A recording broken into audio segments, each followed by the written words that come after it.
Buenas tardes. Básicamente para dar un mensaje de agradecimiento a quienes han acudido al llamado de esta institución tan importante para poder escuchar un poquito de una charla sencilla que tendré el gusto de proporcionar ahora en función de tres modestos trabajos que hice en 3 libritos y que hablan de alguna manera de la historia, básicamente a partir de Barrio Maldonado para acá. Gracias.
Estado, adscrito a la Secretaría de Cultura de Baja California, le damos una cordial bienvenida a esta tarde que empezamos con un conversatorio muy especial con un personaje y con una familia que ha dejado una huella importante en Baja California, en especial aquí en Mexicali. Como referimos a Lorenzo López Lima, quien es nomadista, hijo de profesores californiano, bueno, ya lo grabó ahorita, más que hacer una pequeña introducción, pero sobre todo agradecerle porque me dice que nunca ha dado una plática de este tipo y precisamente el archivo histórico del Estado que lo que pretende es rescatar estos testimonios de personajes que han dejado huella. En el caso usted en lo particular como protagonista, servidor público de los 3 órdenes de gobierno, pero sobre todo porque han hecho Baja California son las familias que han llegado a nuestros rumbos, en este caso Baja California. Quiero manifestar aquí la presencia de 2 personas que lo acompañan, 2 familiares de ustedes, 2 primas, Mélida y Vilma Ojeda, que vienen de Tijuana especialmente para estar aquí con usted. Y bueno, todos ustedes son bienvenidos, como siempre. Muchas gracias. Y pues le vamos a dar la voz. Yo tengo aquí una pregunta que le voy a hacer un poquito más adelante, pero yo quiero primero darle la voz para que usted nos comparta sus experiencias, sus vivencias, sus anécdotas y sobre todo algo que es muy interesante también de Lorenzo, digo Lorenzo con el respeto independientemente de sus grados académicos, también la labor que ha estado haciendo en los últimos años, sobre todo en 2018 para acá, que ha estado publicando una serie de libros muy interesantes, muy valiosos, dejando por escrito lo que yo creo que muchas familias deben hacer, por los descendientes de esas familias, dejar por escrito el papel que hicieron sus papás, tanto su mamá, profesora destacada, sobre todo en preescolar, en nivel preescolar, y su papá, todo un ícono en el Baja California contemporáneo, ¿no? Al ser el primer secretario de Educación Pública, director de Acción Cívica y Cultural, nomás para dejar así como huella, pues fue el principal promotor de los concursos del canto a Baja California y del escudo de nuestra entidad. Estoy hablando ya de los años 50, de la época de Braulio Maldonado. Y también pues de algo que dejó huella también en la memoria colectiva de los californianos. Entonces es el primer congreso de historia regional que organizó su papá, don Lorenzo López González, y ahí apoyado por el profesor Pablo L. Martínez, por el buen Vizcaíno Valencia, y también nos ha hecho una segunda edición que son libros agotados, que son de coleccionistas, pero usted afortunadamente ya hizo una nueva edición de esos 2 tomos que son memorables, ¿no? Entonces, pues usted tiene la palabra y bienvenido al Archivo Histórico y gracias por atender la invitación de su servidor. Al contrario, muchísimas gracias. Para empezar, una disculpa, ando un poquito afónico, a ver si por favor no me escuchan, díganmelo para hablar un poco más fuerte. Y tequila hace milagros. El del whisky hace milagros, pero espero que lo haga en esta ocasión. Y por ahí decía un primo mío, Exaltación González, también es un amante de la historia, también es un californiano, él tiene un programa que se llama Hablemos del Campo, era muy reconocido y con él otro periodista muy interesante, Juan Calván. y andaba yo en la feria del libro y me cuentan y dicen, miren al personaje que nos hemos encontrado. Le digo, mi querido señor Galván, el personaje lo será usted, porque yo no soy un personaje. Sí, agradecer desde luego, y me van a disculpar, Lea, porque en efecto es la primera vez o una segunda vez tal vez que me dirijo en estos términos como una especie de charla o conferencia, ¿no? Y como les decía, pues abuso de la voz y prefiero traer algo escrito para completarme en un tiempo más o menos determinado. Y agradeciendo la invitación del maestro Gabriel Rivera para venir a esta institución a comentar sobre 3 libros de mi autoría y otro más que registra la memoria del primer Congreso de Historia Regional, el que por su importancia reedité recientemente, esto fue como lo decía en 2020. El primer documento se llama Lorenzo López González, Ana María Lima Gutiérrez, forjadores de la educación en Baja California. Varias razones y propósitos me impulsaron a relatar esta historia. La razón fundamental, el conocimiento que adquirí al compartir cotidianamente los quehaceres profesionales que desarrollaron mis padres a partir del nacimiento del nuevo estado de Baja California, que en aquel tiempo se denominaba el estado 29 con un gran orgullo, ¿no? Particularmente en el sector educativo y cultural. Así también los hallazgos documentales y fotografías que encontré en los archivos familiares, así como algunos testimonios de amigos y ex colaboradores de mis padres. El propósito fundamental fue rescatar con antiguas fotografías y oficios, rostros y nombres de maestros que participaron en la etapa fundacional del naciente sistema educativo estatal, no solo en el aula, sino también en los ámbitos sindical, cívico, deportivo y cultural. Así también honrar con el recuerdo a ciudadanos mexicalenses que participaron en eventos trascendentales como la constitución del Comité Pro Universidad, el primer Congreso de Historia Regional, formando parte también de los jurados que definieron el canto a Baja California, el escudo de nuestro estado y la definición del traje regional. Ciertamente este libro es un homenaje a los profesores Lorenzo y Anita, pero lo es también para los funcionarios, ciudadanos y ciudadanos, a quienes les tocó en suerte vivir y desarrollarse en el periodo fundamental del sistema y participar en eventos que dieron origen a instituciones, a leyes y políticas públicas que persisten hasta nuestros días. Sabemos que la memoria colectiva es muy frágil y este modesto esfuerzo una aportación más al fondo común de la historia regional, deseando que su acervo se incremente y se enriquezca con una mayor participación en el rescate de la información valiosa, documental y testimonial de quienes han sido protagonistas en el desarrollo de nuestra entidad y de nuestra ciudad mexicana. En el periódico oficial número 58, de fecha 1 de julio de 1955, se publicó el acuerdo del Ejecutivo del Estado que da nacimiento al sistema educativo estatal, facultando a la Dirección de Acción Cívica y Cultural a cargo del profesor López González para que a partir del 1 de septiembre de 1955 inicie el funcionamiento del sistema educativo. Para ello se crearon las leyes y reglamentos específicos para organizar la estructura interna, las zonas escolares, para definir la estructura interna, para definir las jurisdicciones territoriales, las zonas, para definir la organización y funcionamiento de lo existente. Se inició también la creación de nuevas escuelas en todos los niveles, incluyendo la escuela preparatoria del Estado y la propia universidad, y otras muchas acciones que se detallan en el librito. Atención especial merece también la creación de la Escuela Normal para Maestras de Educación Preescolar por la maestra Anita Lima, que le puso por nombre Rosaura Zapata. Aquí un comentario que les va a parecer abusivo de mi parte, pero el presidente Echeverría fue mi tío. Entonces, cuando vino aquí, la ayudó a mi madre a generar la Escuela Normal de Educadores. Y estaba el señor presidente Terco el que llevara el nombre de mi mamá, porque obviamente ellos se conocían desde muchísimos años atrás. Y mi madre, pues, y él lo sabía, había sido alumna de Rosaura Zapata, y luego amiga porque al irnos a vivir a La Paz, pero Rosario Zapata fue paseña, fue subcaliforniana, entonces yo también la conocí siendo yo un niño. Entonces,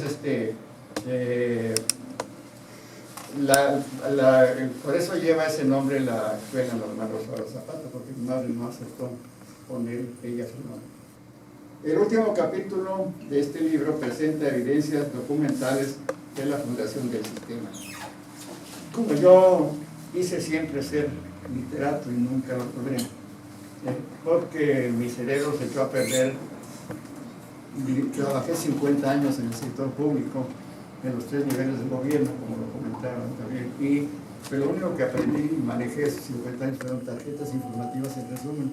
Entonces se me acabó la posibilidad de poder externar por escrito nada que no fueran cosas muy concretas, muy resumidas y además con evidencias sólidas. Dice que el manejo que tuve en mi cabeza toda la vida, y me quedé con las ganas de escribir poemas que nunca pude hacer ni uno. El siguiente libro es La Universidad Autónoma de Baja California, la historia no contada, los creadores. ¿Por qué no contada? Porque sabemos que un emérito maestro de la universidad que ha recibido el Instituto de Historia de la universidad, pues conozco su obra, conozco su trabajo, fue mi maestro en la Facultad de Ciencias Políticas, pero pues por alguna razón se omitieron muchas cosas que aquí yo sí digo. Por eso digo que es la historia no contada, porque en efecto es la historia no contada. Soy cimarrón, egresé en la segunda generación de la preparatoria del Estado, antecedente de lo que fue la preparatoria de la Universidad Autónoma de Baja California. Aquí comentaba con un amigo de mi hermano Salvador que ellos también fueron estudiantes en la escuela Cuauhtémoc, porque ahí estaba la escuela preparatoria del Estado. Y se genera ahí, y ahí fue también la primera generación de la escuela preparatoria de la universidad. Salimos nosotros, la primera, segunda generación siendo escuela preparatoria del Estado, y ahí mismo se genera lo que fue la escuela preparatoria de la universidad. Pero recordamos en aquellos tiempos que cuando nos preguntaban cuál era el patrimonio de la universidad, pues el letrero, porque no había más patrimonio que el letrero en ese momento. Formo parte de la segunda generación de la entonces Escuela de Ciencias Sociales y Políticas, y además soy testigo cercano del nacimiento de nuestra alma mater. Por razones obvias puedo dar testimonio de los eventos que dieron origen también a la universidad. Estas circunstancias que rodearon mi vida y que me dieron la oportunidad de presenciar estos pasos cruciales, etapas cruciales de su creación, me motivaron a escribir este libro buscando ampliar el panorama histórico, el panorama histórico con testimonios, hechos y evidencias que apenas se están conociendo, de unos par de años para acá.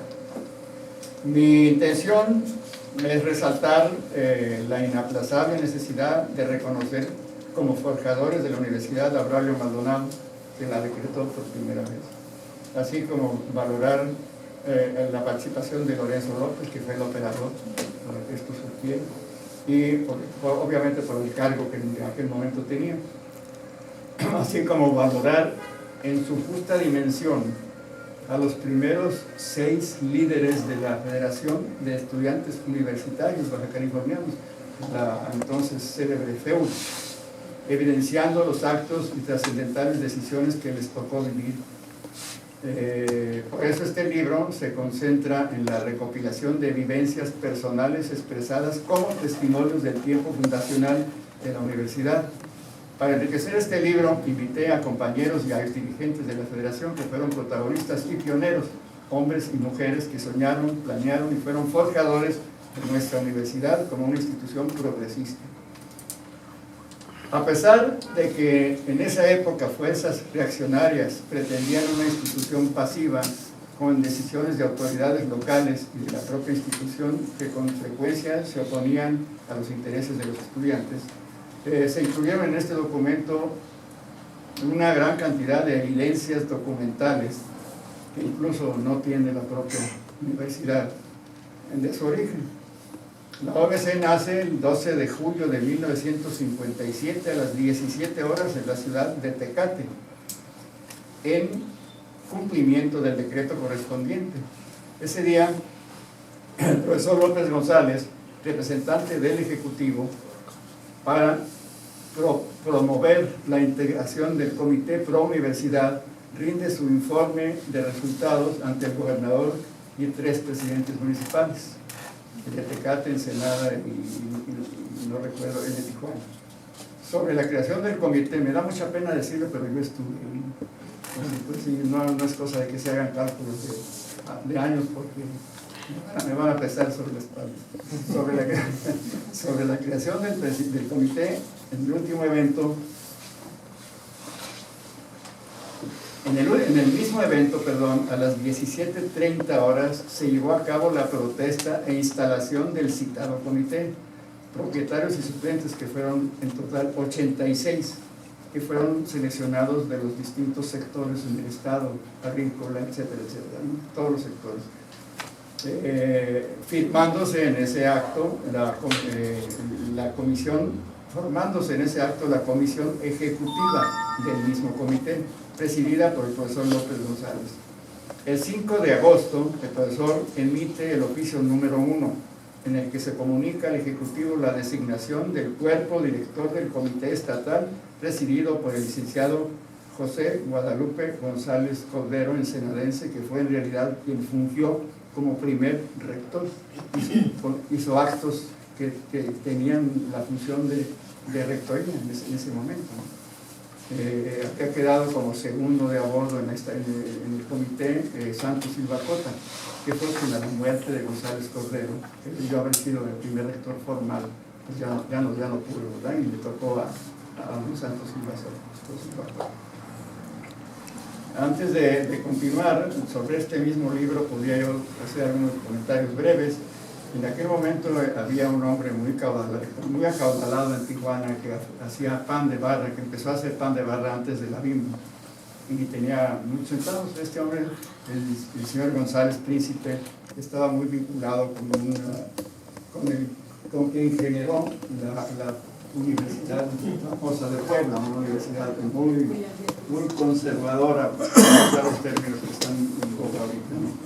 Y un señor Hopkins, americano de origen además, y con su familia, con su esposa, y González Príncipe tenía algún vínculo, no sé, no he sabido exactamente por qué, pero ellos se trataban tal vez como gentes de empresa, ¿no? Y este señor, junto con González Príncipe, crearon la intención de que la Universidad Nuestra naciera con sede en Tijuana, con vínculos ya con universidades norteamericanas que ya habían hablado con ellos, y con una tendencia religiosa, ¿no?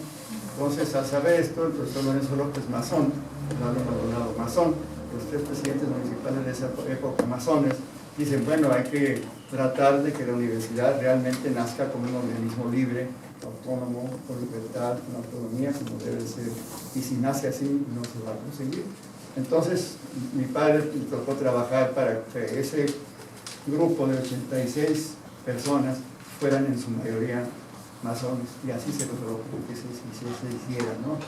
Yo estuve presente, insisto, con toda pena, y se fueron algunas gentes de Tijuana muy conocidas. En ese momento, a la hora de la firma, porque se firmaron esos documentos en presencia del gobernador y los presidentes municipales, en ese momento 4 o 5 que eran miembros seleccionados se salieron, ya lo firmaron.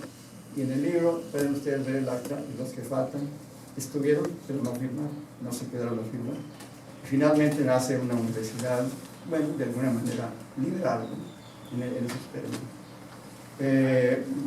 El oficio número 1, el 5, el 6, el 7 y hasta el 18, yo los tengo, ya intenté en alguna ocasión con algún rector que lo decidiera, porque se los van a comer aquí los Cornilla, ¿verdad? No tiene sentido, es un patrimonio realmente que creo yo que es valioso para la universidad, pero hasta este rector parece que hay alguna forma grata de percibir esta situación. A lo mejor ahí sí ya hago que finalmente entrega de estos documentos que pues a mí me pesan, ¿verdad? Porque pues imagínate, se destruyen no debe de ser así. Otra cosa, ¿por qué hablo yo de que estos tres personajes, por qué incluyo a Luis Echeverría? Bueno, ya hice el comentario de por qué cuando Echeverría vino aquí al nacer el sistema educativo estatal, me invita mi padre y obviamente en la casa, pues una reunión de trabajo, y ahí el presidente Echeverría platicaba, yo estaba presente también, que era importante que se creara la universidad y que era importante empezar a prever desde ese momento el patrimonio que iba en su momento a tener. Cuando llega el presidente de la República no lo olvidó y generó un proceso expropiatorio de 1.310 hectáreas en la mesa de Otay, que a mí me tocó manejar. Yo aparezco firmando las actas de las negociaciones con los ejidatarios, todavía recuerdo algunos de ellos, el doctor que fue de Ejido Tampico, el titular de Ejido Tampico. Es decir, fue una negociación muy interesante, muy compleja, pero se logró. Y entonces en ese momento ya no le toca al presidente Echeverría hacer la entrega, pero me toca a mí como delegado del INDECO, Instituto Nacional para el Desarrollo de la Comunidad Rural y la Vivienda Popular. Es más largo el título del Mejor INDECO. Mejor INDECO, definitivamente, y además es más largo que lo que yo recibí en la nómina. Pero bueno, tuve el privilegio, ¿verdad? Yo aquí, Luis López Moctezuma, tiene la información, yo me entregué las hectáreas de aquí, por la calle 11, donde está odontología y otra institución, por ahí hicimos un fraccionamiento también, Marta West, y acá en el fraccionamiento Calafia, que también me tocó hacer con INDECO, pues se le entregaron hectáreas a donde está ahora la Facultad de Odontología. Entonces, ese patrimonio, bueno, en la mesa de Otay fueron 1 millón de metros, 100 hectáreas las que se entregaron. Ya esas, a mí me tocó entregarlas a través de la promotora Iguana, porque ya está Produxa, Rafa Produxa, que también yo fui representante del gobernador en Produxa en ese momento, tenía un asiento ahí. Entonces, bueno, pues estos son detalles que creo yo importantes que se conozcan, por eso escribí este libro, ¿no? Un dato que comentaba ahorita con el compañero, pues amigo de mi hermano, que estuvo en la Cuauhtémoc, que pues es ese, ¿no? Es decir, a mí me tocó, el primer evento oficial de la universidad fue el acuerdo que emite el gobernador Maldonado ordenando al director de Dirección Cívica, López González, que entregue la escuela Cuauhtémoc a la universidad. Ese fue el primer evento que se da al nacer la universidad. Y lo recibe González Cordero, la persona que mencioné primero, ¿no? Porque él hacía las funciones de rector, ¿no? Él lo recibió y bueno, pues ahí estaban de pilón por ahí un pariente mío que es su director, José Guevara Lima, y estaba por ahí un pariente que después fue mi pariente porque me casé con su sobrina, Rodolfo Sosa y Silva, hermano de la esposa de Braulio, y bueno, pues me tocó vivir. El hombre es en sus circunstancias, dijo por ahí un filósofo que algunos de ustedes sí saben quién es, porque yo no lo he oído por ahí, pero yo no sé quién fue el filósofo autor de la frase. Entonces a mí me tocó esa circunstancia. Finalmente, las Tres Californias, que es este librito, que sí es mi azarosa vida, 50 años en el servicio público de todos los niveles de gobierno, y muchas otras cosas. Un comentario, porque digo que son 50, porque el primer acto de gobierno, o a partir de un gobierno que yo hice, te debe haber tenido.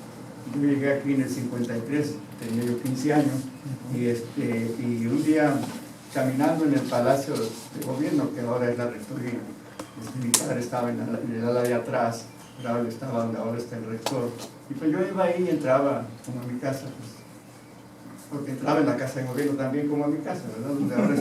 Donde ahora está el Instituto de Cultura, ¿no?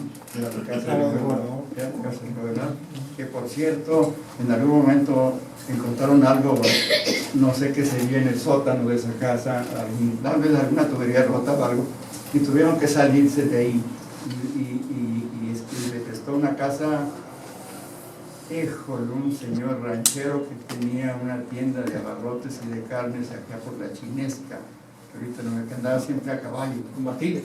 ¿Eh? Pues Martínez. No, O sea, Indalecio. Indalecio. Ah, esa casa donde Indalecio les prestó su casa, ahí por la Zaragoza, que es una casa de dos pisos, que por cierto, al cabo estamos en confianza aquí, pues ahí le llevé yo a su sobrina Josefina, que fue mi esposa, y le llevé una serenata, porque yo tocaba la guitarra y tenía todavía un chorro de voz, ahorita ya no nada, pero sin leer. Le llevé una serenatita con unos amigos y un hijo de Braulio Maldonado, el Tombo, que fue célebre mexicano, que siempre andaba en moto, era medio rebelón y hacía sus estragos. Pues llegué a dar la serenata, empecé a cantar y alguien adelante diga, y alguien No salió a su papá, ¿verdad? No salió a su papá. No, definitivamente, así es. Entonces, bueno, pues yo estaba cantando ahí en el balcón a la dama, y resulta que de repente recibo no sé si fue vaso de agua o no sé qué sería, y eso porque el tomo me lo aventó, ¿no? Entonces, bueno, habría que meterle mucho cerebro para saber que me aventó. Pero con él tengo una excelente relación, ¿no? Ahora estamos muy en comunicación, lo mismo que con Pony, su hija que ya vive aquí en Mexicali. Bueno, hablando de mis memorias, mi vida transcurrió a lo largo y ancho de las tres Californias, la California Sur y la California de los Estados Unidos. Mi primera infancia transcurrió en La Paz. Yo a los 15 días de nacido, que nací en el DF, para mi madre que vivía allá, a los 15 días regresamos a vivir a La Paz, mi padre era paseño. Entonces viví la década de los 40, del 38 al 48, una cosa así, 49, ahí hice mi jardín de niños, ahí corrí como conejo y gané en el kinder, con orejas de conejo, no sé por qué me trataron de esa manera. Ahí estudié los primeros años de primaria en la escuela de Conchita Casillas, la 20 de noviembre. Y bueno, fue una vida extraordinaria, porque en aquel tiempo La Paz, pues en La Paz no había más manera de llegar que por barco, totalmente aislada, ¿no? Entonces, bueno, debido a eso, yo recuerdo haber visto que llegaron naves españolas. No recuerdo con claridad y no lo puedo decir con certeza porque no tengo evidencia, pero la nao de China llegó varias veces allí a La Paz. Y bueno, pues a los 39 años, en el año 40 yo ya tenía conciencia de lo que estaba sucediendo ahí, en 1941, ¿no? Y pues teníamos la desgracia de que estábamos tan aislados que todo lo que vestíamos, todo lo que comíamos, todo lo que tomábamos, los juguetes, todos eran europeos. Porque pues no había más que eso, no llegaba de México, no llegaba nada. Entonces imagínense qué fortuna tan mala la nuestra de maravillas tomando, tan maravillas jugando y cortando ropa europea y la inglesa, española, ¿verdad? Entonces, bueno, fue una vida muy interesante. Además era un pueblo pequeño donde por fortuna todavía se conserva que la gente sale a las banquetas de las casonas de La Paz, en mecedoras, a hablar muy mal de los vecinos. Verdaderamente un lujo estar en La Paz, todavía en este tiempo, ¿eh? Pero en aquel tiempo, imagínense ustedes nada más, ¿no? Era una maravilla de vida aquí. Y yo viví ese periodo allá, regresé, fui delegado de Línea con Alberto Alvarado Adán, que era un amigo de mi padre, conocido muy bien. Tuve la suerte de conocer en la primaria a dos que después fueron gobernadores de la Baja Sur, Alicia Garmenba. Y pues fue una época realmente extraordinaria en la que me tocó. Por esa razón, la California de los Estados Unidos, aquí no sería, la del sur ya lo comenté, como delegado de Linea había un organismo internacional de las tres Californias en las que participaba yo como delegado, ¿verdad? Para tomar determinaciones que tuvieran que ver con las tres Californias. En el INDECO me tocó planear y ejecutar la obra de la mesa de Otay, la primera, no la que está ahorita. Entonces, la primera, porque eran terrenos del INDECO, de la mesa de Otay, ¿no? Entonces, les digo yo a mis hijos que manejé 1.310 hectáreas colindando con California. No sé cómo no lo volví rico, ¿no? Imagínate, con 20 hectáreas allá, ¿qué no podía haberse hecho, ¿no? Fue una situación urbana que merece una historia aparte, lo que sucedió cuando esas 1.310 hectáreas se echaron a desarrollar. Ahí reacomodamos a 2.000 familias, cuando todavía en la mesa de atrás no había más que conejos y tarántulas de condes que le brincaban a uno cuando andaba ahí. Y ahí fueron las primeras 2.200 viviendas para la gente que se llevó el río cuando la presa. Nunca supimos si realmente fueron las lluvias o fue una instrucción del señor gobernador de que le abrieran a la represa para que salieran esas gentes que estaban estorbando el cauce del río Tijuana. Yo creo que es importante anotar que eso fue en el 78 o en el 80. Que sí, ya era Roberto de Madrid, soy gobernador del estado. Pero era por la culpa de las lluvias, ¿no? No, definitivamente, claro, porque además, bueno, yo vi la presa rebosando en esa época, sí, fue una lluvia, según nos comentaban en aquel momento, bueno, se volvió un programa presidencial, ahí yo en Canicín, afortunadamente ahora con la edad me está volviendo a salir el pelo negro, pero ahí en Canicín porque viví un año en el Hotel Conquistador, atendiendo a 2.200 familias, les pusimos tiendas de campaña en los campos de béisbol, que era lo único que había en la mesa de trail. Y bueno, ahí... Con los soldados, ¿no? Sí, era el plan de N13. Pero sí fue un parteaguas en la historia del Tijuana. No, absolutamente, fue un claro. parteaguas. Claro. Bueno, yo tengo muchísima información, a lo mejor tengo el tiempo de escribir algo, muchos documentos. El doctor José Manuel Valenzuela Arce, investigador de Parque de la Frontera Norte, hizo una recopilación de entrevistas de gente que estuvo ahí radicada. Hay fotografías también y la prensa, ¿no? Bueno, yo comentaría que ahí en las tiendas de campaña, cada tercer día iban reporteros de San Diego, nos llegaba mucho material para niños, pañales, leche, etcétera, etcétera. Digo que ahí en Canecí porque hubo matrimonios en las tiendas de campaña, hubo divorcios, hubo un muerto, y luego cuando venían mis jefes de México, del INDECO, no podían creer que en casi todas las 2.000 y pico de tiendas de campaña había antenas de televisión. Bueno, pues así somos los californianos, y carritos además también, pero no lo podían creer. ¿Cómo que damnificados? Pues sí. Entonces, bueno, ese fue un programa de vivienda extraordinario porque imagínense atender ese grupo de gente, todos molestos, todos con carencias. No, realmente fue algo, para mí una experiencia extraordinaria, ¿no? Y además, bueno, el titular del programa fijo, así es que yo tuve acceso pues, a todos los delegados federales y todo lo que había que hacer para que esto funcionara. Esto de las tres Californias, terminando con el comentario del libro, lo que hice fue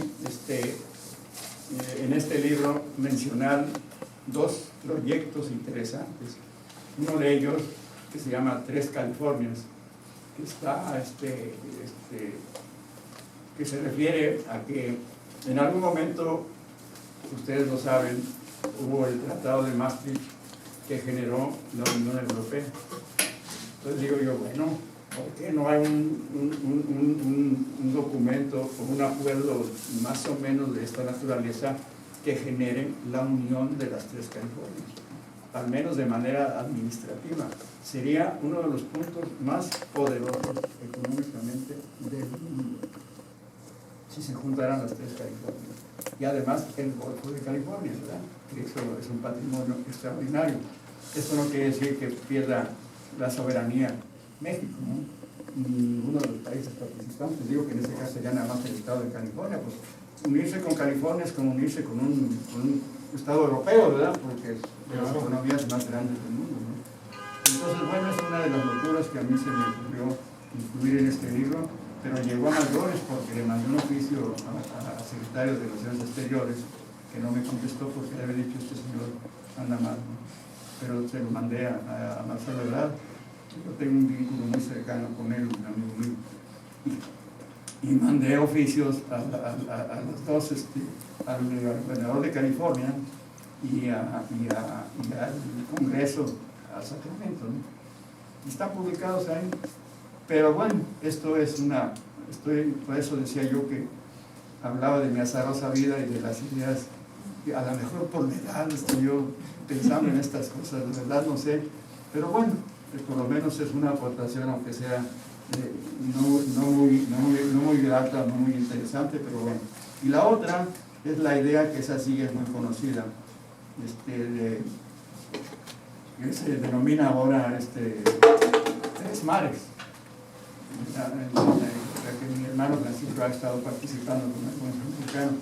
Esto se trata de simplemente traer agua del Golfo de California, llenar la salada, que a mí me tocó ir a pescar a la salada, 20 minutos de mi casa, ¿verdad? Y con el propósito, aparte del desarrollo que pudiera generar de mil maneras, turístico, de pesca, de salinas, no sé cuántas cosas más, venderíamos esa agua para que se llene de nuevo el Salto Dulce, que ahorita es un lugar de una enorme contaminación peligrosa para toda la zona que lo rodea, porque ya se secó o está a punto de estar al 100%. Y ustedes recordarán algunos que aquí hay un turismo extraordinario, de primer nivel, había, no sé, estrellas de Hollywood aquí, ¿verdad? Tenían sus casas de descanso. Entonces ya se ha platicado y si hay interés de comprar esa agua, ¿no? Entonces, qué maravilla que pudiéramos ir a pescar otra vez a la salada. Entonces esa es la otra, iba a decir una grosería, la otra tontería que se me ocurrió incluir, porque inclusive yo traje a ese americano que inició el planteamiento en Estados Unidos, que ya lo estaba manejando, se lo presenté al diputado Guerrero, porque es el distrito que le corresponde, el Valle de Mexicali, y me llamó mucho la atención, generó una reunión de la comisión respectiva, y ahí estuvieron mi hermano y este señor platicando de las posibilidades de este proyecto. Entonces, pues estas fueron dos ideas. En este libro también incluyo pues un poquito de mi historia, yo para no hacer el cuento largo, fueron un montón de fraccionamientos, aparte de lo de emergencia que hice en Tijuana, que hice en Ensenada, ya en Mexicali el fraccionamiento Calafia, el que está ahí a un lado de Iztecali, que se me fue el nombre, Los Arcos también, el fraccionamiento Cariotos. Pero pues eso yo lo resumiría en que llevé a cabo en ese tiempo con el INDECO y luego fui primer director del Instituto de Vivienda del Estado. Ahí generé 6,000 acciones de vivienda en total, ¿no? En todo el Estado, algunas de emergencia. Bueno, me tocó hacer 800 pies de casa también en Valle de Guadalupe, porque no sé quién recuerde que el río se llevó el puente. Entonces, bueno, aquello era una cosa espantosa, estaban totalmente anegados, ¿sí? Entonces logramos también llevar a cabo ese programa. Ya finalmente, para no abusar de ustedes, el último documento es son las memorias, es la memoria del primer Congreso de Historia Regional de Baja California. Después de la publicación de este extraordinario compendio de información histórica sobre esta península en 1958, hace 3 años decidí reeditarlo, que es esta, la reedición, el original es la fotografía que aparece ahí. Esta nueva edición es la que hoy estoy comentando con ustedes. Desde el principio de su gestión, el gobernador Maldonado marca como prioridad la atención a los problemas sociales, la educación y la cultura. El profesor López González, ya en su calidad de director de educación, le propone, entre otras acciones muy importantes y trascendentales, las siguientes: la creación del escudo oficial, el canto a Baja California, el traje regional, la organización del primer Congreso de Historia Regional, que es esto, y la creación de la preparatoria y la Universidad de Baja California. Iniciado el gobierno constitucional y a fin de afinar nuestra identidad en el año 1956, el profesor Lorenzo promovió intensamente la realización del primer Congreso de Historia Regional, logrando el patrocinio del Congreso Mexicano de Historia, la asesoría del maestro subcaliforniano Pablo L. Martínez Márquez. La L no le gustaba a Pablo que la dijéramos porque era Leocadio. Así es. Sí, yo conocía a Leocadio siendo yo un niño en La Paz. Y la participación de destacados historiadores nacionales y extranjeros. Dicho congreso fue un evento que respondió al propósito central de definir el escenario histórico de la nueva entidad federativa y los perfiles sociológicos, culturales y políticos que habrían de normar la orientación de la actividad educativa en la entidad. La convocatoria al Congreso de Historia se publicó en Mexicali el 17 de enero de 1956, firmada por el gobernador, por el profesor López y por el licenciado Rafael Moreno Enríquez, que era el secretario de gobierno. En su texto se hicieron consideraciones respecto a la necesidad de una intensa labor de investigación histórica por medio de la cual fuera posible determinar el proceso que ha seguido el desenvolvimiento político, social y económico de la península y especialmente de la región norte. Se señala también que esta necesidad fue mayor desde el momento en que nuestra entidad adquirió la libertad y la soberanía, hecho trascendente que hace indispensable el establecimiento de la realidad histórica del nuevo Estado federal. Se indicó que los trabajos que se desarrollaran versarían acerca de cualquiera de los puntos fundamentales de la historia regional, pero principalmente sobre estudios geológicos y geográficos, los californios prehispánicos, la dominación española, la época independiente y la etapa revolucionaria. Fungieron como presidentes efectivos el profesor Lorenzo López, el profesor Antonio Pompa y Pompa, que ustedes que saben de historia saben quién fue este señor. Además un hombre extraordinariamente simpático. El Congreso Mexicano de Historia y como relator el profesor Pablo L. Martínez. Participaron historiadores que vinieron entonces del entonces Distrito Federal, de Chihuahua, de La Paz, entonces Territorio Sur, y desde Estados Unidos, de las ciudades de San Diego, Los Ángeles y San Francisco. En esta magna tarea se movilizaron todas las estructuras de los gobiernos, tanto estatal como los municipales, y de manera especial el magisterio y la sociedad civil, todo bajo la coordinación del profesor Lorenzo.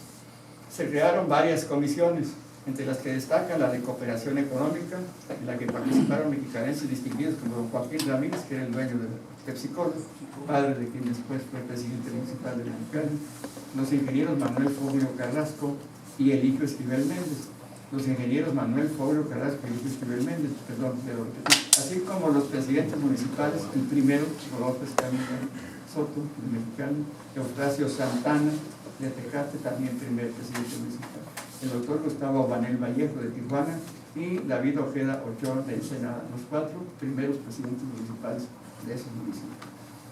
Se conforma también un comité popular bajo la coordinación del profesor Rodolfo Salgado Pedrín, ustedes conocen, mis primas, tijuanense, inspector de solar escolar en Tijuana.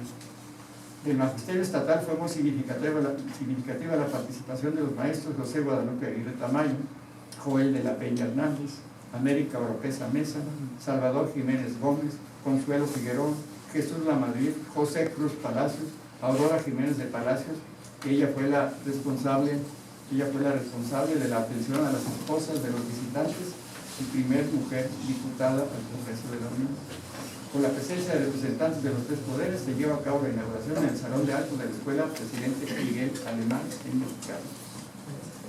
Al día siguiente, el 21 de septiembre, el profesor López González declara instalados y abiertos los trabajos del Congreso, concluyendo estos el día 30 del mismo mes.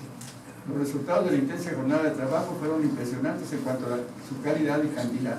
Seguramente por esta razón, por acuerdo del señor gobernador, con fecha del 7 de noviembre de 56, se resuelve que la Dirección de Acción Cívica y Cultural promueva la publicación de la memoria del primer Congreso de Historia Regional.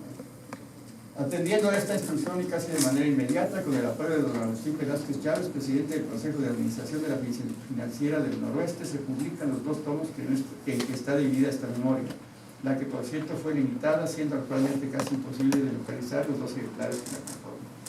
Esta investigación histórica estuvo encaminada a determinar los factores que influyeron en el desenvolvimiento de la península, y muchos temas ahí tratados pueden y deben ser reconocidos. Yo comenté este asunto con el gobernador Bonilla, y se generó, estaba en cultura con Pedro Ochoa, yo platiqué también con don Pedro, aunque a que conocí mucho fue a su hermano, el que murió, y se hizo un congreso de historia que no fue lo que el grupo había querido que fuera, fue un evento más político, que de continuidad con este material que debió haber sido el sustento para un segundo congreso real, ¿no? Muy improvisado, ¿no? Muy improvisado, sí. Yo participé también en ese congreso, estuvimos. Pero sí, yo pienso que este material, algunos de ustedes lo conocen, es lo suficientemente sólido como para partir de él generar un congreso nuevo, sólido también en materia de verdad histórica, ¿no? Porque uno dice que la historia es la mentira encuadernada, ¿no? Atendiendo a esta historia, etcétera, yo comentaría, por aquí traigo ya la relación del capitulado, que no tiene mucho sentido, aunque es muy interesante. Aquí van a encontrar ustedes escritos de José G. Valenzuela, que fue director de Educación del Estado, de Roberto Mazón, así es, de otro mexicanense distinguido, hay varios aquí, bueno, del mismo general que fue fundador en Baja California, que acabamos de celebrar. Ya me anda fallando. Esteban Cantú. Y Esteban Cantú. Don Esteban Cantú también hay Sus apuntes históricos. Exactamente, también hay material aquí que aporta el general en aquel momento. Viene mucho del tema de 1911, se acuerda que fue un tema muy controvertido, ¿no? Definitivamente, claro. Y ahí, sobre todo ahí. Así es. Sigue siendo un tema polémico, ¿eh? Bueno, además en Tijuana, ¿no? Para los tijuanenses. En Tijuana es para mucho. Porque en Ensenada y aquí en Mexicali es un tema que ya no prospera en sus temas.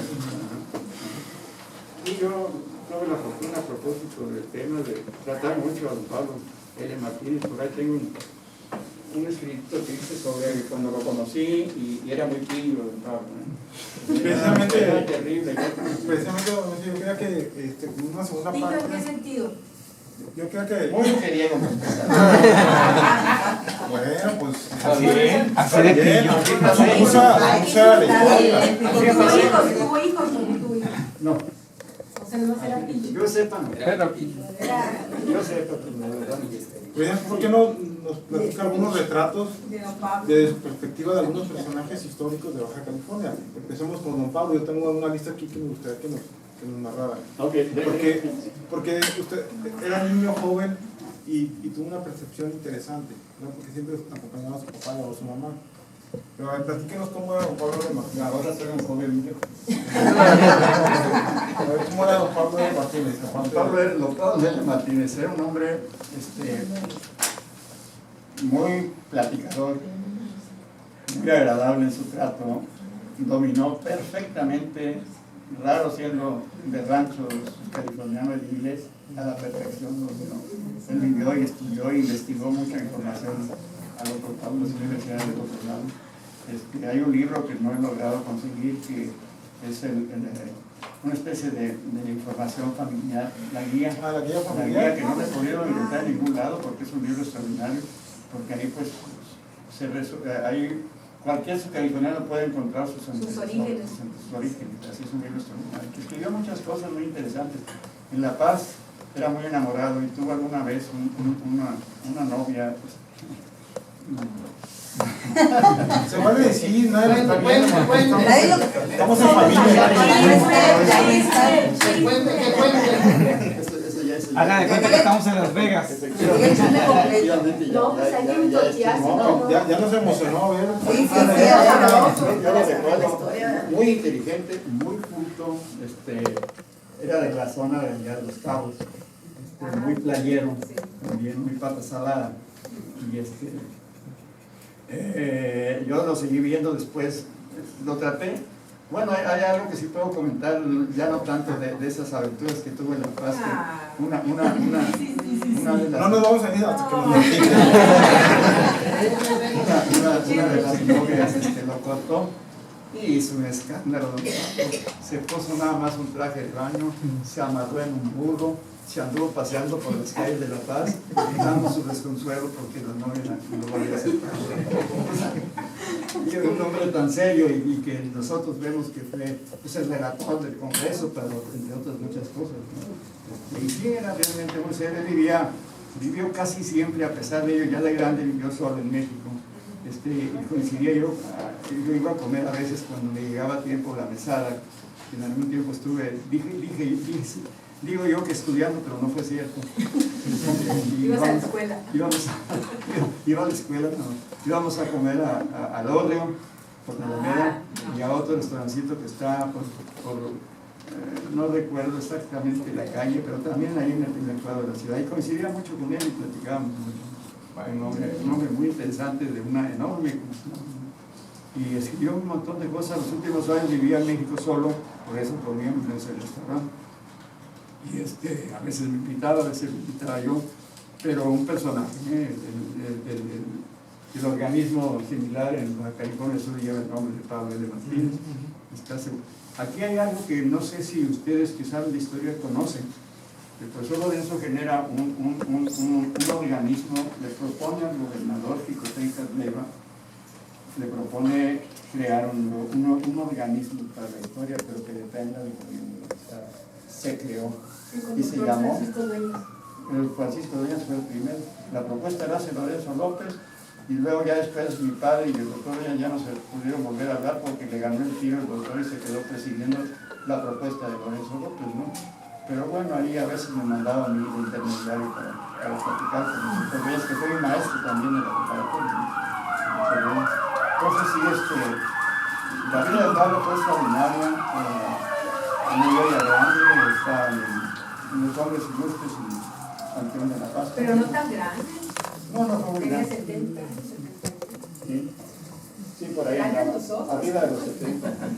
No, pues ya me dio mucho.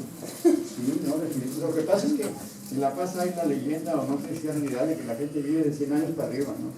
Y ahí sí mete antes de medio, todavía yo acabo de estar hace 3 años en La Paz pues a la MUNA se suspende la actividad, la gente se va a convenios, se hace fiesta y llevar eso. Sí, mira, yo como te comentaba el otro día en una reunión, allá tiene fama, los paseños son tan íntimos.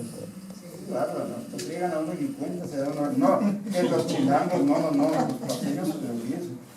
Y yo tuve el gusto de conocer a los paseños del campo siendo niño y aprendí muchas de sus mañas afortunadamente. Por eso pude persistir tantos años en el sector público. Pero entonces, no. ¿Qué pasó con la novia? No, definitivamente, después del evento extraordinario ese que todavía hay gentes que lo recuerdan, a mí me lo platicó una maestra que estudió aquí, por cierto, un día, aquí en la universidad, acá en este estado, que una hermana mayor de ella fue testigo y ella fue la que me narró todo esto, ¿no? Finalmente la novia reconsideró y se arreglaron las Pero cosas. Pablo nunca se casó. No, nunca se casó. ¿Por qué nunca se casó? Pues es que los californianos son sabios. Esa creo yo que son las reformas que explican, ¿no? El licenciado Braulio lo respetó mucho, ¿no? Sí, ellos se conocieron. Lo apoyó mucho también Sí, económicamente para que hiciera sus viajes, definitivamente. que publicara su primer libro. Definitivamente.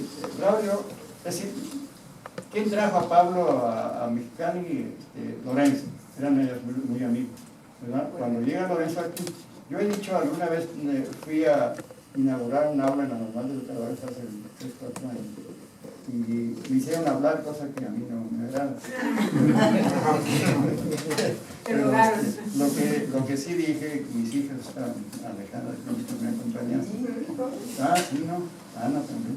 Y yo empecé diciendo que el aula, qué grato que llevar el nombre de la fundadora de la Normal, etc. Pero pues que había que hacer la consideración real de que los maestros californianos vinieron a educar a los broncos del norte, ¿no? Porque, pues además, creo que así no le gustó mucho al señor director de la universidad, pero bueno, yo no puedo evitar ser así, ¿no? Así es de que, pues ya en el medio ya lo dije. Pero sí, es decir, los primeros 5 o 6 dirigentes de la sección 37 y de la 52, que fue el antecesor, fueron todos los californianos. Hubo 2 dirigentes nacionales del sindicato que salieron de La Paz.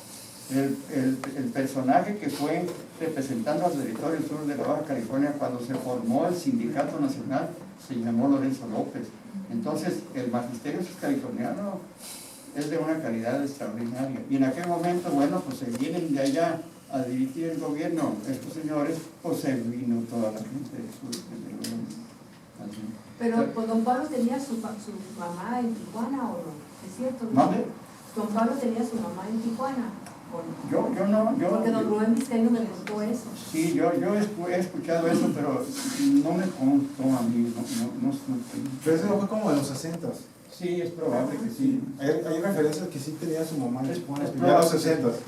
No sé si en los 50, No, pero los en los 60 50. sí. Es probable que sí, es probable. La tenía No, ya probablemente desde desde los que nació. 50. Sí, si fue así. Si fue así, pues efectivamente desde los 50. ¿No? Por cierto, a propósito del Congreso, para seguir charlando un poquito ya fuera de los papeles, ahí me toca, porque hubo varias reuniones y pequeños eventos en el Senado y en Tijuana a propósito del Congreso. Ahí me toca llevar en una camioneta que parecía limusina inmensa de la Dirección de Acción Cívica y Cultural, vieja, pero caminaba bien. Y me tocó manejar y llevar a mi padre y a una señora que se sentó en el asiento de enfrente a mi lado derecho, a mi padre, al señor Compa y Compa y a Agustín Cuecánovas. Agustín Cuecánovas, maestra, Agustín Cuecánovas fue mi maestro en la secundaria número 4 Moisés Sáenz en el Distrito Federal. Fue mi maestro de civismo, yo ya lo conocía. Y había andado empeñado en hacer novio de una tía mía de las Limas, pero no lo logró. Y lo volví a ver cuando vino al Congreso. Entonces él iba también en mi carro. Iba yo manejando y plática con una señora grande y guapa que venía a mi lado derecho. Y platicando atrás, le decía Cuecánovas al señor Compa y Compa, el Tecate, pasamos por Tecate, dice Tecate, el origen de la palabra es árbol viejo. Y le contesta el maestro Compa y Compa Cuecánovas, ¿cómo quieres encontrarle la raíz a un árbol viejo y seco? Y dice, pues no, eso no es posible. Y la respuesta, bueno, todavía me repiquetean en el oído, ¿no? Porque sí fue una burla graciosa de un historiador a otro. Y otro comentario, la señora que iba a mi derecha, Alma Reed. Alma Reed.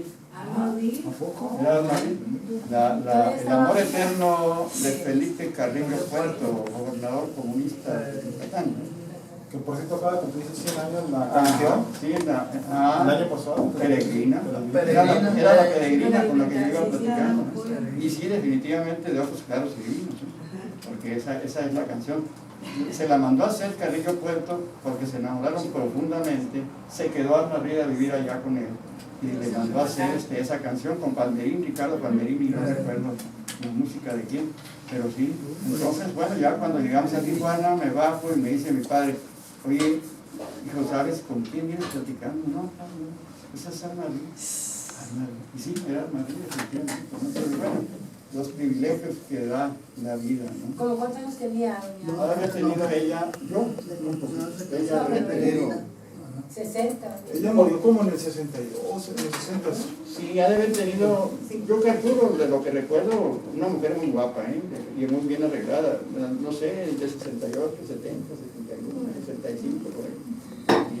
Pero sí era realmente una mujer muy guapa. O sea, si así esa edad era guapo, imagínate cuando era Sí, guapo. definitivamente debe haber sido una mujer preciosa. Es una chulada.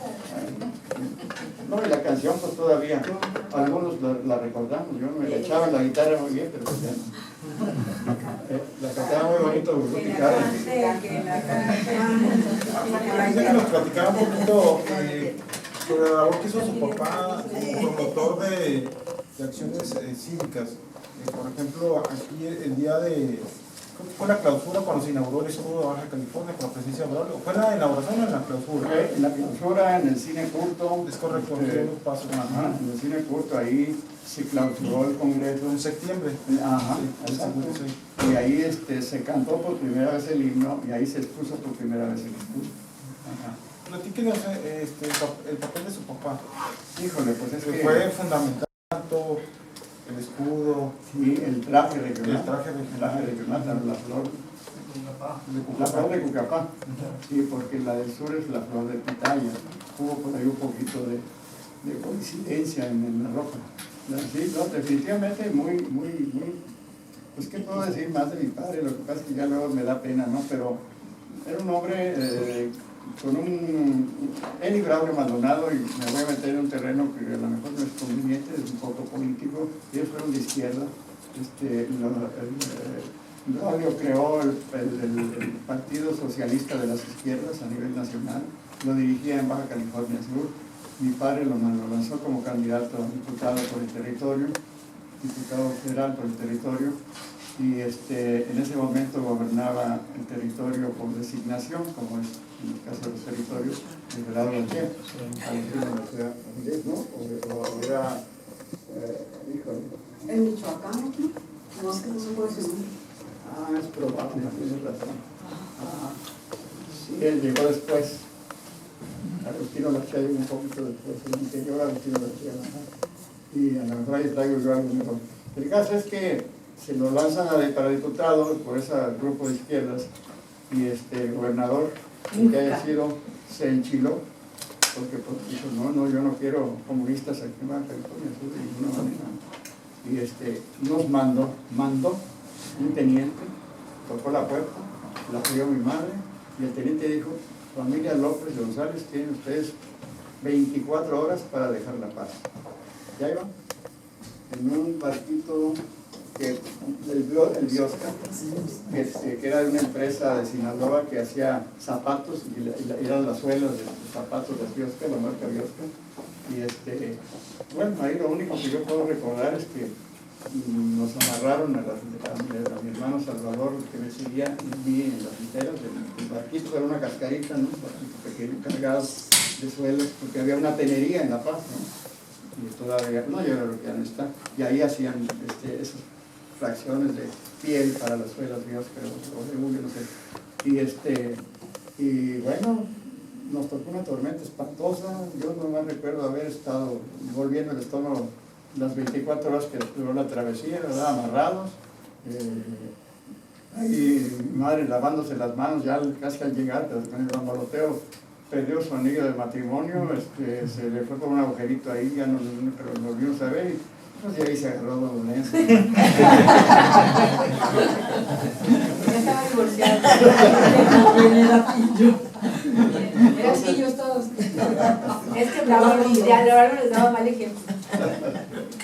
Sí, digo, son ese tipo de anécdotas. Voy a que al comentario que iba a ser a lo mejor impolítico, poco político, son los dos hombres más honestos que he conocido en mi vida. Es decir, incapaces de tomar un peso de donde fuera. Braulio murió en la miseria. Un solo terreno recibió no sé de quiénes, que está frente al jeque, al sindicato de la sección 37, que se lo dejó ahora a una de sus hijas, a Fabiana, que también es maestra. Entonces, sí, bueno, esa es una cuestión increíble, ¿no? Es decir, otro maestro muy distinguido que también tuvo mucho que hacer aquí fue papá de Enrique, también hermano de mi esposa, Josefina fue su directora de la normal de educadora, que volvió de educadora. Yo le decía, porque estuvo en el Carmen Cerdán allá por aquella zona de la ciudad, lánzate para candidata, qué barbaridad, cómo no quería la gente de mí a la directora de ese gabinete, pero nunca me hizo caso. Pues como vivió en una familia de políticos y yo también, pues así como que no dan muchas ganas, ¿no? Oye, pero no me quedó completo. Los dos hombres más honestos que has conocido. Estás hablando de Braulio Maldonado, ¿quién será otro? Lorenzo. Uy.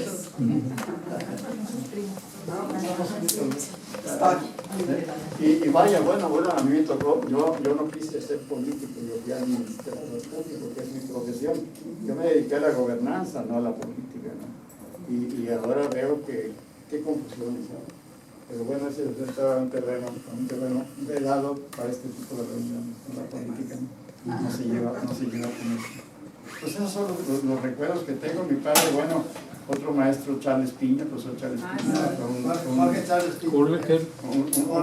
un ejemplo de cómo realizar la cultura, ¿no? ¿Conoció a Luis Vargas Piñera? Sí, claro. ¿Qué nos puede platicar de él como retrato? El hermano de Luis Vargas Piñera, entonces Luis Vargas Piñera. Que yo que era David Piñera. No, Sí, Luis Vargas Piñera. Sí, no, David. En los años 50. No, David Piñera no. Luis Vargas Piñera. A David. No, a David no, ya. Lo conocí. Bueno, Recién casado. Lo conocí y discutimos mucho.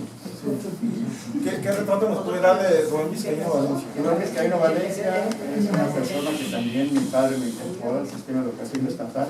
Fue maestro en la preparatoria donde yo estudié, en la preparatoria del Estado, y de ahí empezó a desarrollarse un hombre con un vozarrón, ¿verdad? Con una presencia imponente, muy culto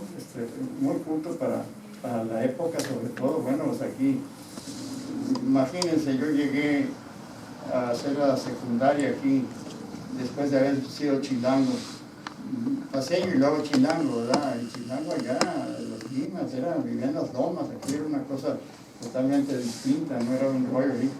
Pero me volví mañosísimo como todos los chilangos, así de que llego aquí al tercer año de secundaria, en la secundaria 18, y pues inmediatamente fui el líder del grupo, fue ranchero, fue muy... Pero sirvió entonces Chinacolandia, ¿no te cogió? No, definitivamente no, claro. Todavía en la época, yo viví hasta pues en La Paz, en México hice el quinto, sexto de primaria, primero y segundo de secundaria en la Moisés Sáenz, donde fue Cánovas, mi maestro, ¿no? Y luego vine a caer al tercero de secundaria en la 18, ¿no? Entonces, no, pues era un niñito precoz, ¿verdad? Y aunque me traían vestido a los ansa del DF, ridículo, con pantalones cortos, zapatos de charol, peinado con limón y...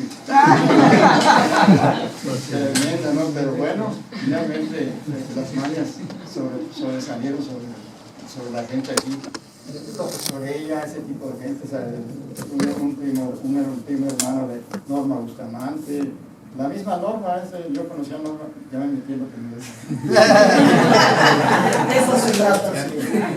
Nosotros queremos mucho a Norma, todos la queremos mucho. Es una mujer admirable. En definitivo, Norma Bustamante, yo llegaba a la escuela Miguel Alemán, la parte de atrás de la época, donde empezó a funcionar la norma de educadores, y prestado, ¿no? Y Janita era la directora, Norma era estudiante en aquel momento. Entonces, pues llegaba el muñeco allá en un carro del año a recoger a su mamá, la directora, y se abría una ventana donde estaba uno de los grupos donde estaba Norma. Me empezaban a aventar esas cosas, lo platico aunque suene ridículo, ¿no?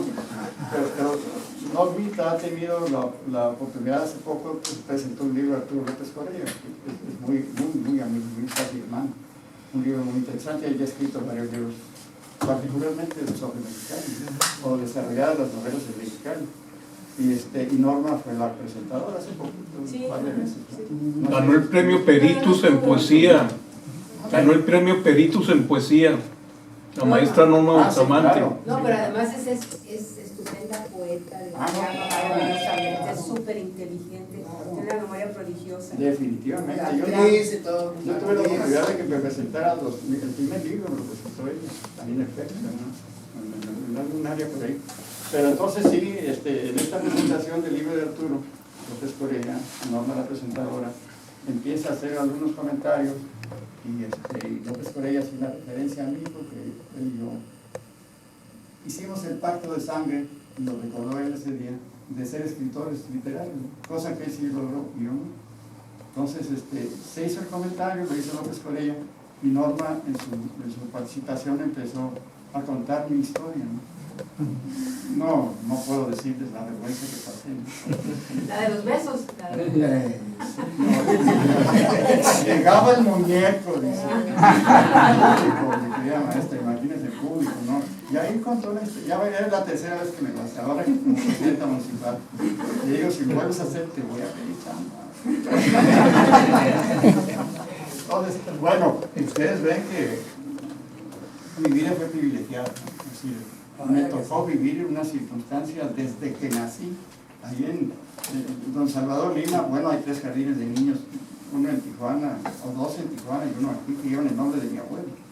Es decir, yo viví en esa época de niño en México, rodeado de personajes desde aquel momento. Salvador Lima fue el creador el Tribunal para Menores en México, fue director de educación en Jalisco, con Marcelino García Barragán. Tuve el gusto de conocer a don Marcelino.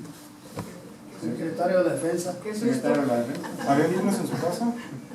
Sí, ¿En una buena biblioteca? Sí, como no, siempre. Sí, pues mis padres maestros, ¿no? Yo me puse a hacer ahora un listado de los libros que he leído y me dio vergüenza. Dije, ¿cómo pude perder tanto tiempo en mi vida? Es un listonón de libros, ¿eh? Empecé a recordar, yo leía mucho de niño. Yo recuerdo, ya estoy sacando cosas de viejo. Dígame cuando estaba ya es una charla de No, está muy bien, está muy bien. Charla de carrera. Mejor que la ¿Y por qué su primo era de tu mamá? Luis Echeverría, la familia Lima, de Limale fueron varios hermanos y varias hermanas, una familia grande. Entonces, pues no sé, don Luis Echeverría, y había una relación de mi abuelo con el general Zuma, padre de María Esther Zuma. Entonces, en algún momento, Luis Echeverría conoció en la casa de mis abuelos a María Esther. Entonces, pues mis abuelos y mis tíos y mi madre se volvieron alcahuetes, ¿no? Entonces, ahí iba a esa casa Luis Echeverría a noviar con la que después fue su esposa, ¿no? Con María Esther. Entonces, pues también a ella, obviamente, lo conocí yo y obviamente el presidente. Entonces, esa fue el vínculo, ¿no?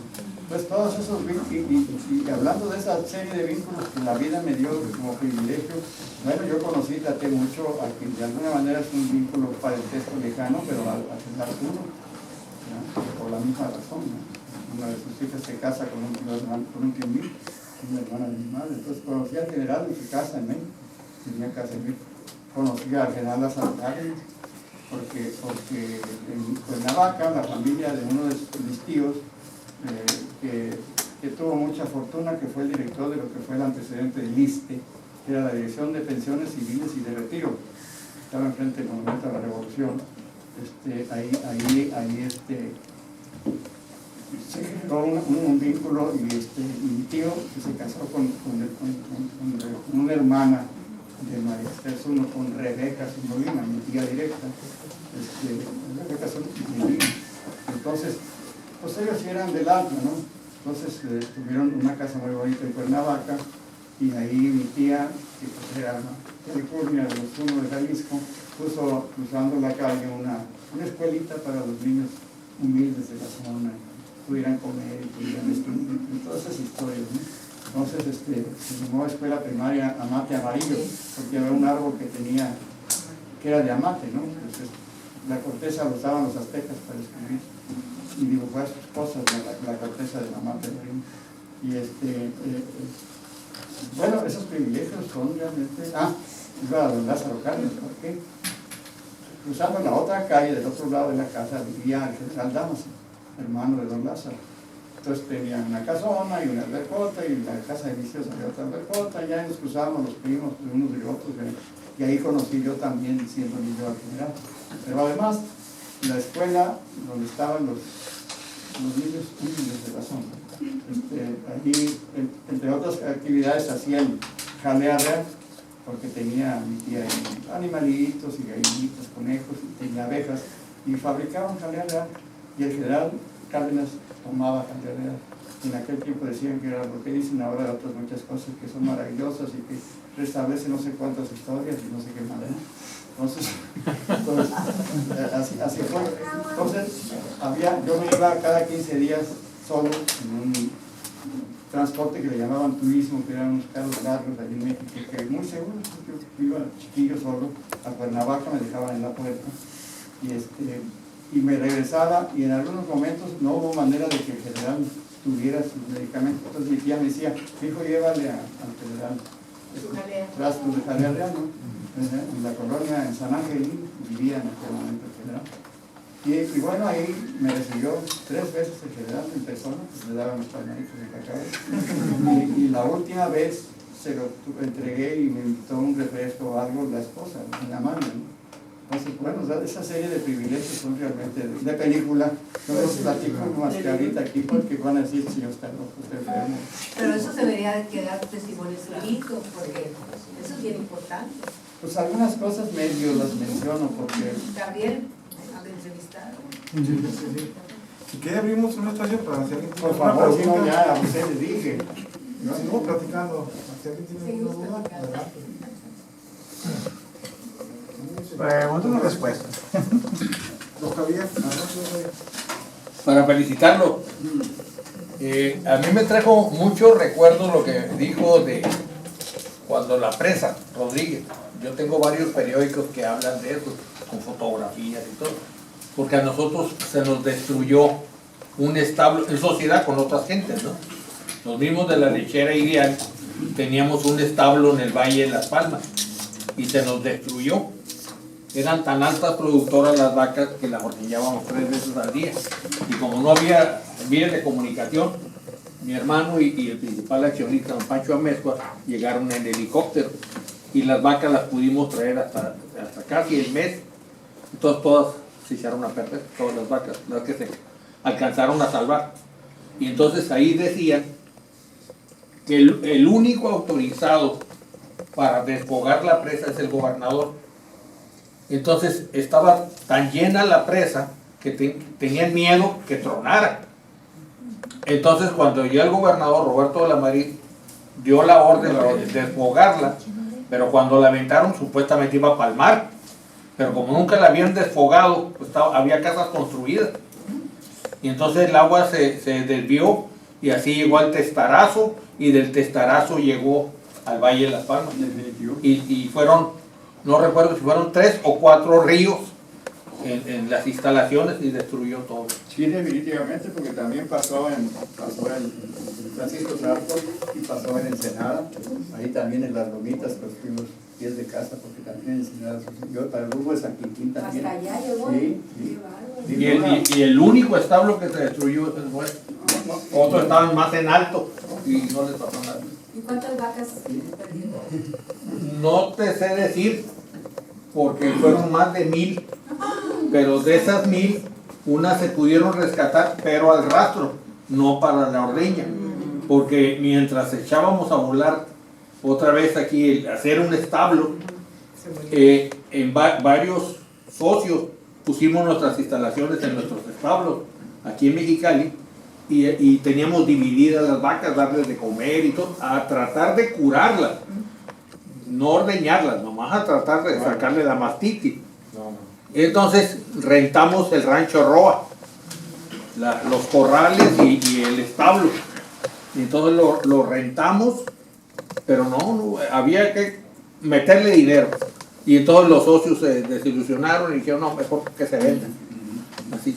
Porque las únicas ayudas que dio el gobierno federal fueron 2 bolsas del piso aquí, de plástico, con puras jeringas desechables, de 2 medidas. Eran 2 bolsas de jeringas, de plástico. Y la otro que nos ayudaron fue un costal de puros crayones anaranjados para marcar las vacas. Fue toda la ayuda que tuvimos del gobierno federal y del Estado. Entonces, tronamos. Un poquito, comentando, maestra, no fue tanto, vaya, independientemente de que la presa yo la vi llena, la vi desbordando, y sí hubo necesidad. El delegado de la entonces Secretaría de Recursos Hidráulicos, José Luis Traba Manzanilla, era el que tenía que decirle al gobernador, háblale, ¿verdad? Porque esto ya no se puede. Y efectivamente ya se estaba desbordando. Pero hacer el comentario de que no solamente el agua de la presa no fue lo que provocó en San Quintín, ni lo que provocó en Ensenada, ni lo que provocó en Francisco Zarco. Fue una lluvia intensísima, maestro, en todo el estado. Por eso se llenó la presa, precisamente. Porque fue en todos esos lados, ¿no? Entonces, los eventos de los otros municipios fueron independientes de que la presa se derramó, ¿no? ¿De qué año estamos hablando? 78, 79. Como en el 80. No, Sí. 80 con don Roberto. Sí, con Roberto de la Madrid. Y con Roberto de la Madrid. Sí, con Roberto de la Madrid. Y yo tengo los periódicos que hablan de las fotografías. No, a mí me tocó ver, en ese momento era director de Obras Públicas el arquitecto García. Roberto García. Ajá. Y a mí me tocó ir, pues obviamente pues era el único organismo federal que tenía tierra para las publicaciones, ¿no? Entonces, obviamente fuimos, además yo siempre me llevé muy bien con Roberto, ¿no? Y a mí me tocó ver, Roberto Gómez. no, Ah, sí. Díaz García. Díaz García, sí. Roberto Díaz García, arquitecto. Decía él que era arquitecto. No buen pintor. Pero sí, nos tocó ver, maestra, bajas que se las llevaban techumbres de casa. Gente. Vi muebles. Refrigeradores, lavadoras. Vi personas. No, es una cosa tremenda. Nunca supimos exactamente cuántos murieron. Así es. Era un verdadero problema muy conflictivo, así es. Yo lo felicito por la conferencia que nos está dando y expreso mi admiración a su parte. Parece que estoy hablando con una figura histórica del Estado. Estoy hablando en el sentido, estoy hablando, o sea, con una figura histórica del Estado y a mí me llama la atención sobre el primer congreso de historia regional porque yo soy egresada de la carrera de historia, de hecho Aide Grijalva fue mi maestra. Y a mí me llama la atención qué valor dentro de su interpretación puede tener la reimpresión de la memoria del primer congreso. Pero desde sus propias palabras, no tanto como un sentido obvio que dicen muchos historiadores de que, no, pues es un valor historiográfico, o sea, sino cuáles son sus propias palabras dentro de la intención de reimprimir esa memoria. Bueno, fue precisamente porque lo viví. Es decir, el haber vivido los 10 días, las 12 horas de cada uno de esos 10 días, y las anécdotas que platiqué de Pecano Valde, maestro. Hubo una serie de cosas graciosísimas, maestro, que en otra ocasión las explico, porque también el señor Pompe era fundador. Oh, sensacional, yo tuve la oportunidad de hablar con él ya de su vida. Así es, no, definitivamente, además gente extraordinariamente inteligente, fuera de serie, ¿no? Pero sí, la intención fue, yo no soy historiador, ni investigador histórico, yo simplemente platico lo que viví, así de sencillo, y la mala manía de haber sido funcionario con todo lo sustento, con papeles, con documentos, con fotografías, con recortes de periódicos. No digo nada que no esté sustentado, pero eso ya es por hábito. Pero sí, fue, yo te diría que no hay mejor sustento para continuar estudiando a fondo la historia de la península. Hay eventos extraordinarios en la península, muchos lo sabemos, pues no tiene mucho sentido que lo esté repitiendo. Vaya, en San Quintín hay zonas en la Baja Norte que se cultivaba hace 200 años. Es decir, San Quintín no empezó a sembrar hace 10, 15 años, no, hace 200 años. Otra anécdota familiar, por favor, ya perdónenme, pero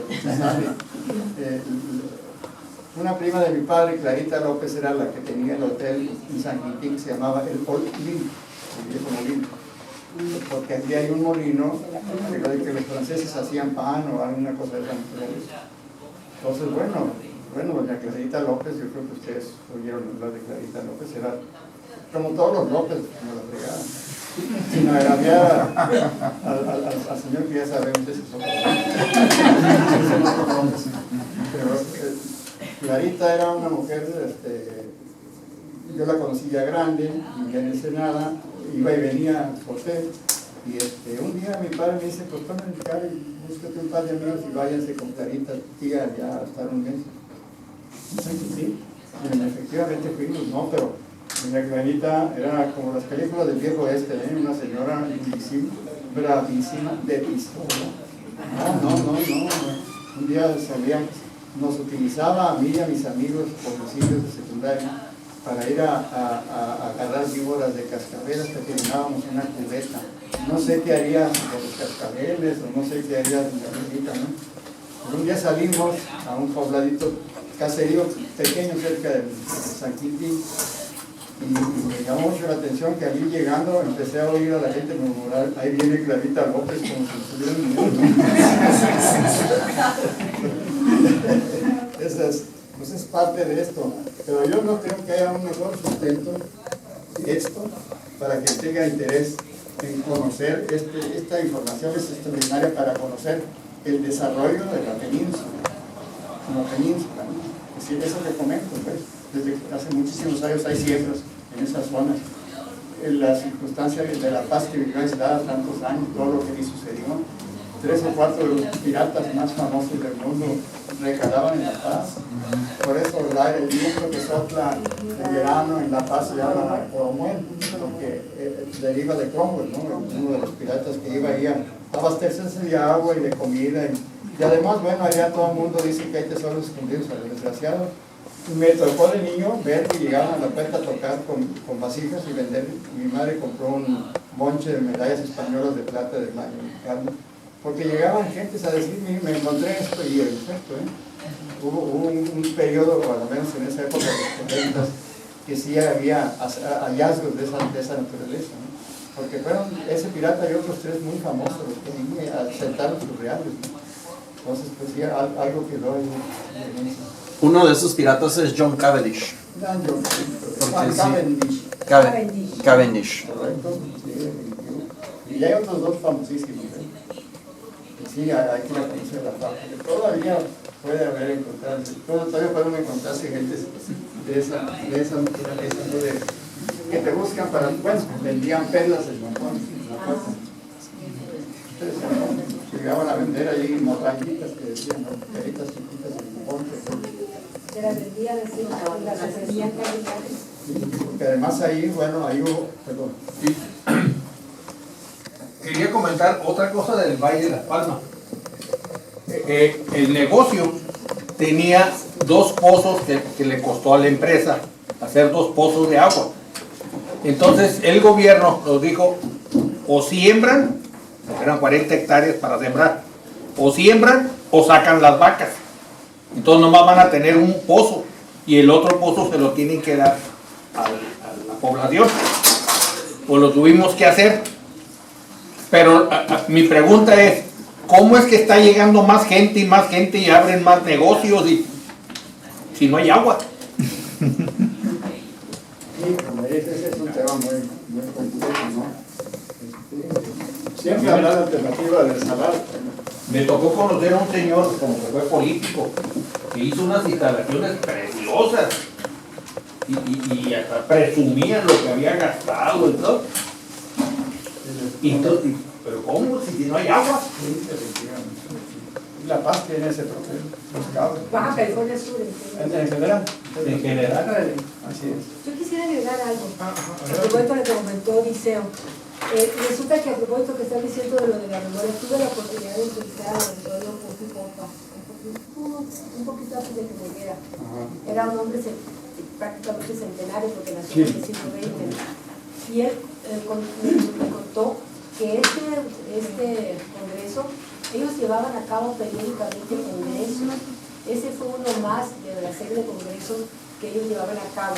Se reunían, él era en esa época director de la Biblioteca Nacional, y ahí se reunían con él don Pablo L. Martínez y don Pablo L. Carrillo, los 2 Pablos, ¿no?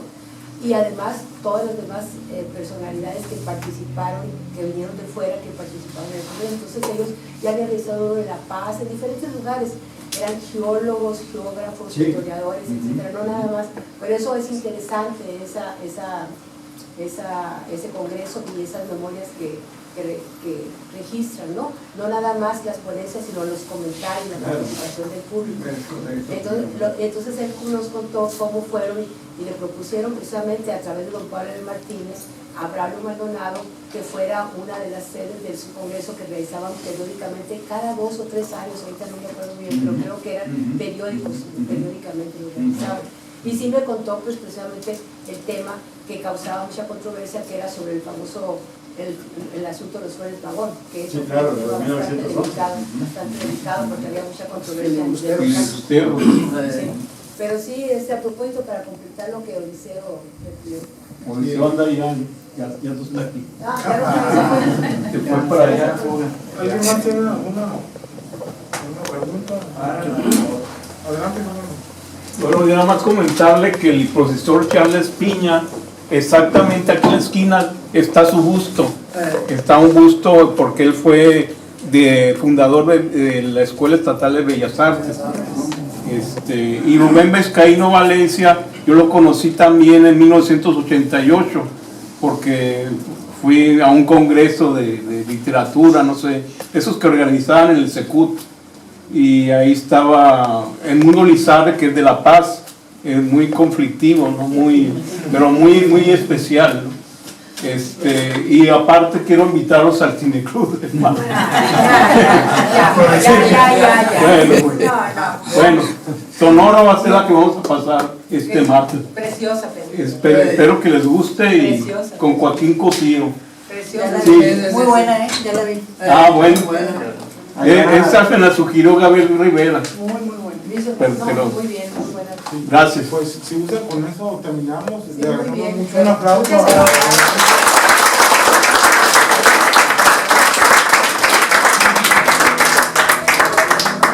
Gabriel, hay que crear un archivo de la palabra y pegar el servicio con sus Quiero personas. nada más presumir entre los muchos documentos y hallazgos que a veces se encuentran en la casa de mi padre. Me encontré este documento que giran un grupo, una agrupación nacional, que en su momento se llamaba Campesinos Mexicanos Confederados. Es un oficio formal, viene la estructura administrativa nacional, etcétera, la CMC se llamaba en aquel momento. Estaba en República de Chile, en el Distrito Federal, y hacen la propuesta al gobierno de Baja California de aquel momento para que el Estado 29 que van a hacer se llame Cuauhtémoc. Sí, me acuerdo de eso, nos encontramos en el archivo. Entonces me encontré este documento, de lo que sigo encontrando. Y ya le habían propuesto para Baja California Sur.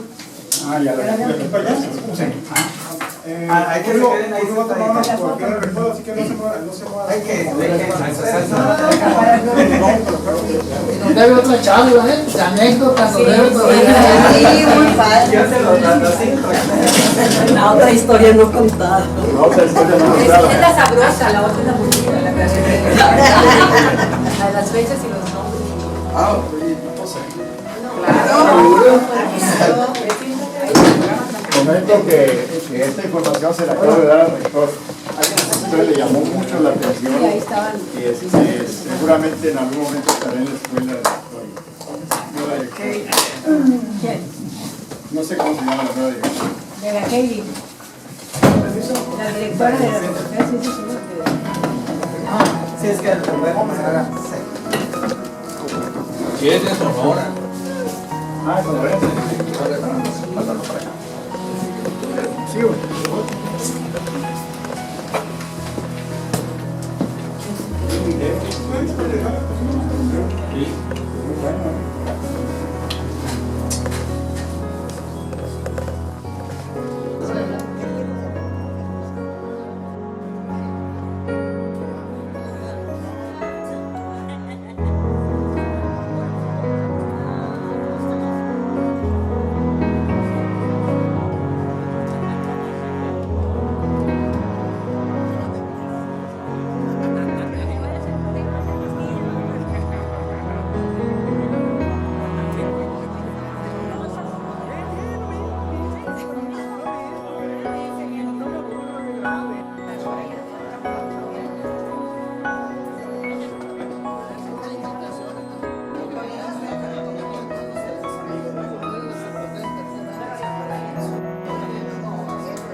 Muchas gracias y muy contento por acompañar a mi hermano.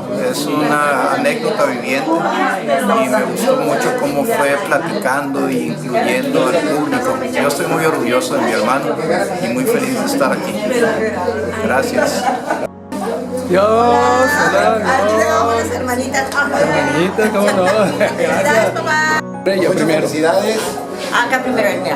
Adelante. Pues muchas felicidades, don Lorenzo. Yo trabajé buen tiempo con él. Me tuve enterado de muchas cosas. Lo que hicimos en el 43, que hasta la fecha no se ha hecho nada, yo creo. Hicimos muchas casas, hicimos en Calafia, hicimos en en la Marta Welch, hicimos en Tecate, en Lomas de Cuchumal, también hicimos muchas casas.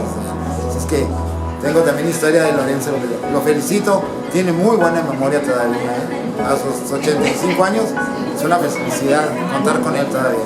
Gracias. Pues muchas felicidades, tío, eres una excelente persona y como tío me respetas. Todo como el guapo que eres. Sí. Dile, hola tío, felicidades. Felicidades. Dile felicidades a tu tío. Gracias. ¿También?